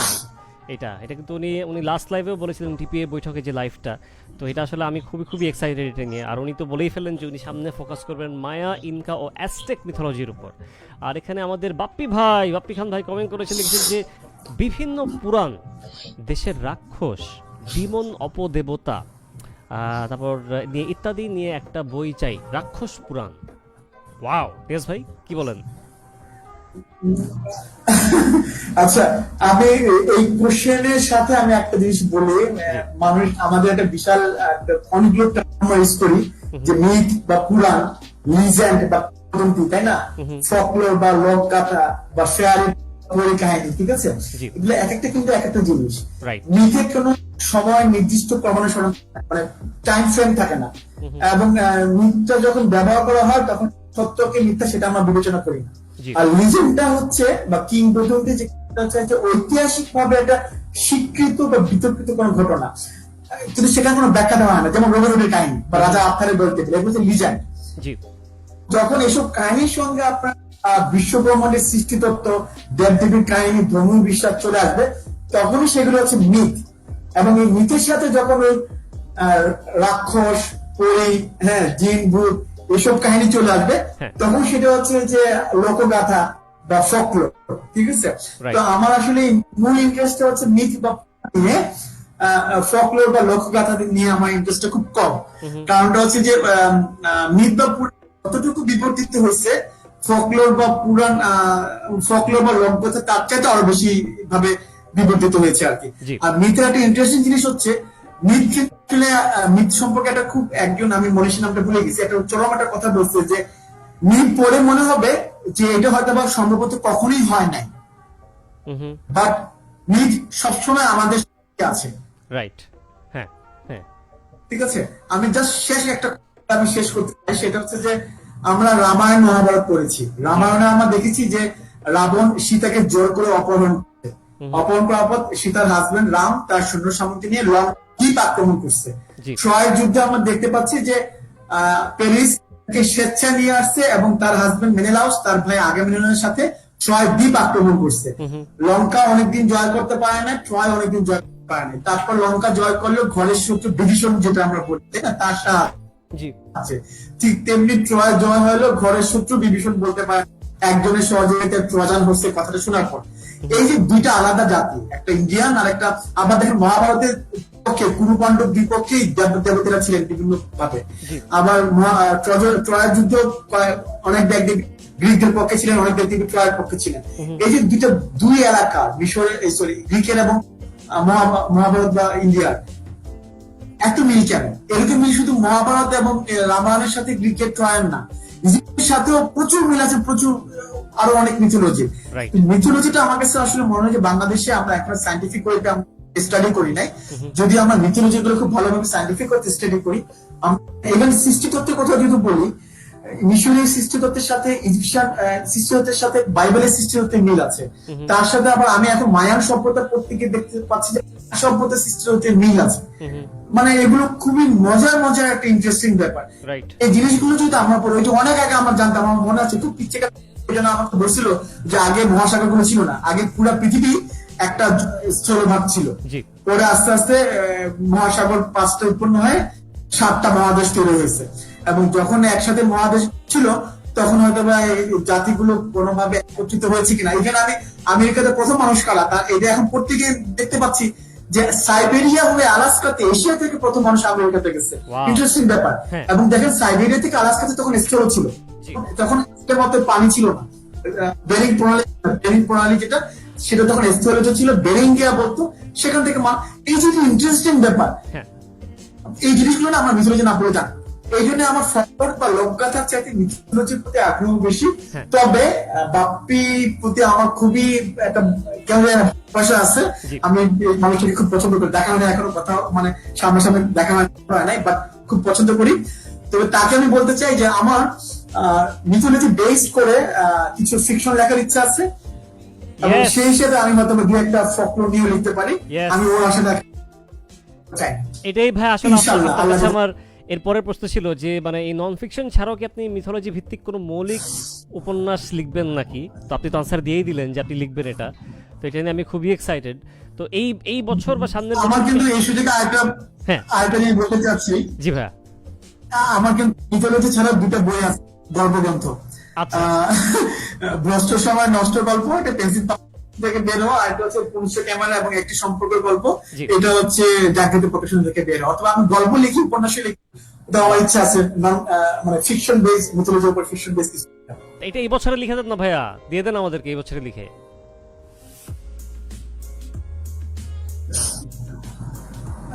এই বছর যেহেতু আয়া আজ থেকে নিয়ে হাতে নিচ্ছি, আচ্ছা। চেষ্টা করবো আমি, যদি এটা আগে শেষ করতে পারি আমি শেষ করবো ইনশাল্লাহ, দেখা যাক কি হয়। কিন্তু ভাই একটা জিনিস আমি বলতে পারি যে কোন লেখক যদি এরকম গ্রিক মিথোলজি অথবা ইজিপশিয়ান মিথোলজি নিয়ে কোনো মৌলিক উপন্যাস লিখতে চায়, তাহলে আপনার বইটা কিন্তু অনেক হেল্প করবে আইডিয়া পাওয়ার জন্য। এই জিনিসটা এটা মানে রেফারেন্স বই হিসাবে অনেক হেল্প করবে লেখকদের, যারা এই বিষয়ক এই অথবা এই ধরনের কোনো জিনিস রাখতে চায় অথবা এরকম কোনো মিথোলজিক্যাল এলিমেন্ট রাখতে চায় তাদের গল্পে।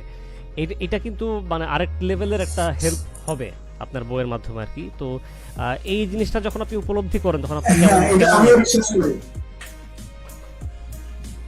এটা আমিও বিশ্বাস করি। আমার খুব উপলব্ধি করব।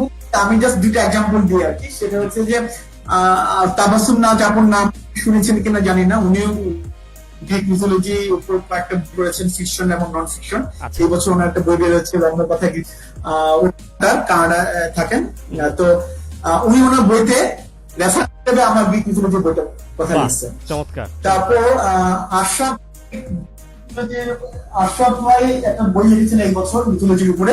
জি। আমি বইটা হাতে নিয়ে আমি জানতাম না, বইটা হাতে নিয়ে আন্তঃসহায়িকাতে দেখি ফার্স্টে আমার গ্রিক মিথোলজির বইটার নাম রেফারেন্সে। তো এই যে জিনিসগুলো না, আমি দুইটা বইতে জিনিসগুলো দেখে চরম ভাবে আপ্লুত যে অবশ্যই, অবশ্যই। এখন অন্য বই তো রেফারেন্স হিসেবে আমার বইয়ের নাম যাচ্ছে, এটা অবশ্যই মানে খুবই চমৎকার ব্যাপার এটা। মানে আপনাকে আসলে মানে ধন্যবাদ দিয়ে শেষ করা যাবে না এই দুইটা বই আমাদেরকে, পাঠকদের এবং লেখকদেরকে এই বই দুটো উপহার দেওয়ার জন্য। আর আমি খুবই মানে অধীর আগ্রহ নিয়ে থাকবো আপনার পরের বইগুলা নিয়ে। কিন্তু আমরা শো এর শেষের দিকে চলে এসেছি। নিয়াজ ভাই, আমরা একটা কমেন্ট পড়ে ফেলি, কি বলেন? শিওর। আচ্ছা, কমেন্ট করেছেন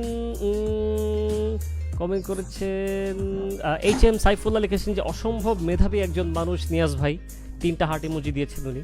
তারপর ফাহাদ হৃদয় ভাই লিখেছেন যে কালার এডিশনের ক্ষেত্রে অগ্রিম প্রি অর্ডার নেওয়া যেতে পারে, সেক্ষেত্রে যত সংখ্যক অর্ডার আসবে শুধু তত সংখ্যক বই কালার এডিশন এক্সক্লুসিভ ভাবে ছাপানো হবে, এমনটা করা যেতে পারে। খুবই ভালো আইডিয়া ফাহাদ হৃদয় ভাই, এটা আসলে চিন্তার বিষয়। এটাই আমাদের প্ল্যান। আচ্ছা, এটাই আমাদের প্ল্যান। ফ্যান্টাস্টিক। আর তারপর লিখেছেন সাইদা নাবিলা হাসান, নাবিলা আপু লিখেছেন যে মিথোলজি লিখতে কত কাপ সরি মাগ কফি খাচ্ছেন? ও আচ্ছা, এটা খুবই গুড কোশ্চেন নাবিলা আপু করেছেন যে মিথোলজি মানে কত মগ কফি খেয়েছেন নিয়াজ ভাই? এই কোশ্চেনটা ক্যান্সেল করেছে কেন জানো? কেন? কারণ আমি তো রাত 5টা পর্যন্ত লিখতাম। হ্যাঁ। তো এরা কক্সবাজারে থাকে, ওরা থাকে অন্য রুমে আর কি, ঠিক আছে? তো আচ্ছা।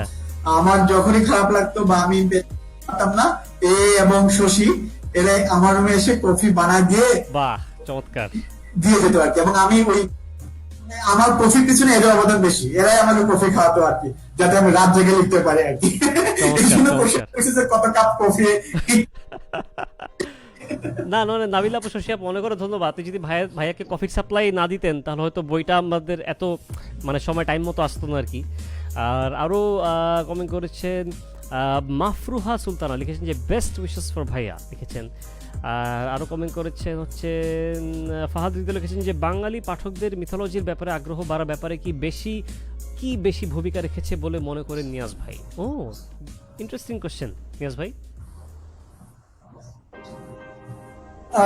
বাঙালি পাঠকদের মিথোলজি পড়ার পিছনে আমার কাছে ফার্স্টে আমি বলবো যে দ্য মমি মুভিটা, হ্যাঁ আমার কাছে তাই মনে হয় যে কারণ আসলে তো আমরা তো আগে দর্শনদারি বিশ্বাসী, হ্যাঁ তো মুভিটা এত ফেমাস হয়ে গেছে মমির 3টা মুভি, তো যে কারণে মুভি দেখতে গিয়ে তারপর যে তুমি বলতেছিলা জি যে clash of the Titans, wrath of the Titans, জি। ঠিক আছে, এবং হারকুলিসের কিছু মুভি এগুলো তো আছে।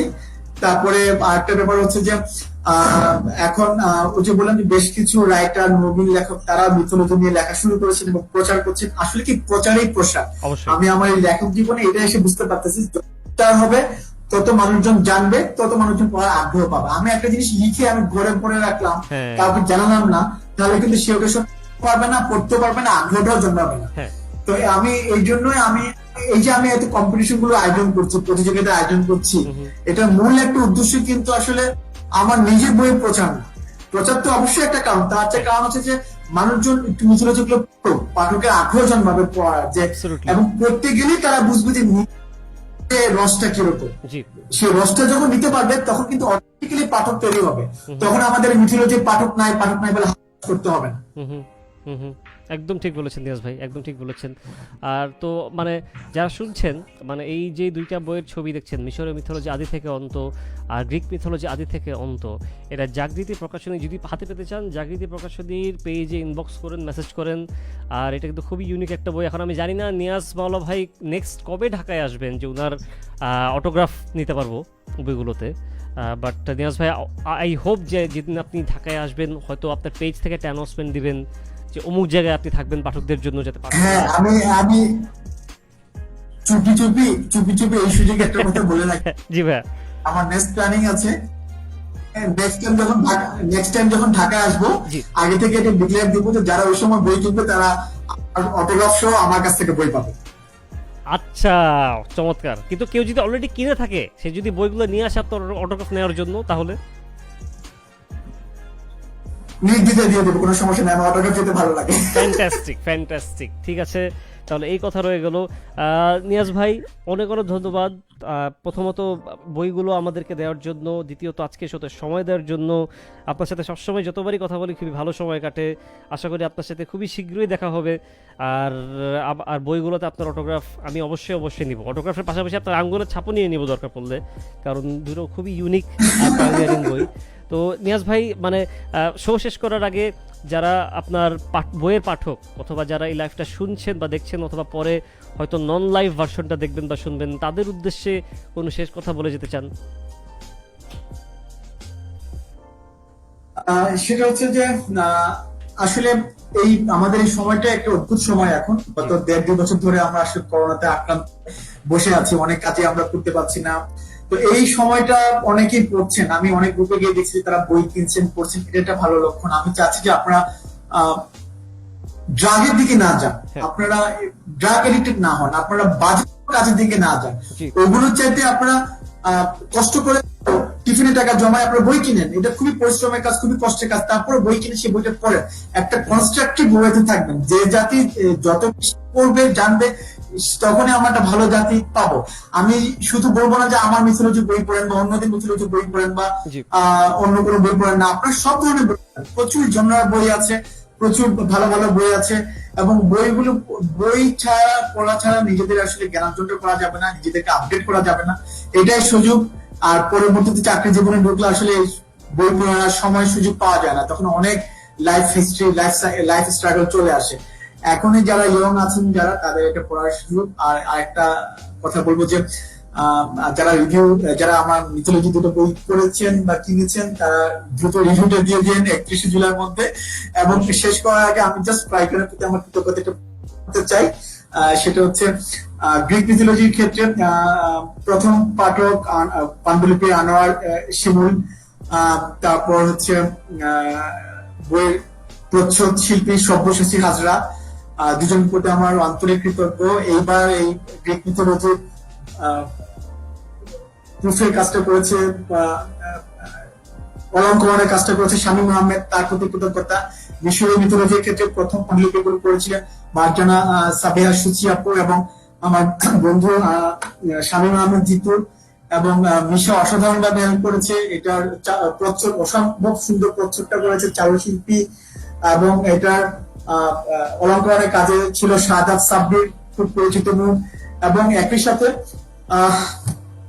জাগৃতির প্রকাশনী জলিয়াপতা আছে, সেই সাথে আকিব যে জাগৃত ম্যানেজার প্রচন্ড রকম খেটেছে বইগুলো নিয়ে। প্রত্যেকের প্রতি আমার আন্তরিক কৃতজ্ঞতা এবং প্রত্যেকের প্রতি আমার ভালোবাসা আমি জ্ঞাপন করছি। এটা বলে আমি আমার কথা শেষ করছি। ধন্যবাদ। এবং কায়সার এবং তোমাকে এবং একই সাথে টিপিএ এবং রেডিও ঢোল সবাইকে অসংখ্য ধন্যবাদ। Thank you so much Niaz ভাই।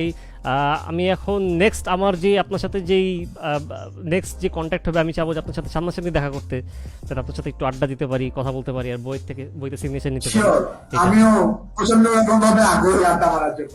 ফ্যান্টাস্টিক। তো নিয়াজ ভাই, once again thank you so much সময় দেওয়ার জন্য, থ্যাংক ইউ সো মাচ আমাদেরকে এই দুটো চমৎকার বই দেওয়ার জন্য। আশা করি আপনি দীর্ঘজীবী হন আর আমাদেরকে এরকম আরো বই দেন।